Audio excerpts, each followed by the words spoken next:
Hi guys. Alright, so one of the questions that I have received from few of you now is how did I mount my Midland radio in the Jeep? So let me show you what I use. What I am using is the universal mount from CMM Off-Road. There it is. So this is the piece that will hold what comes with the radio, the mount right here. Very easy install, less than 10 minutes, and you can also decide on the angle if you need to move it forward or backward. Once you have it mounted, you just take your radio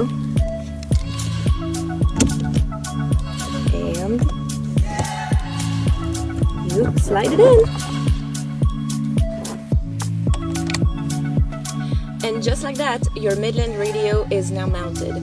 So go to CMM Off-Road's website.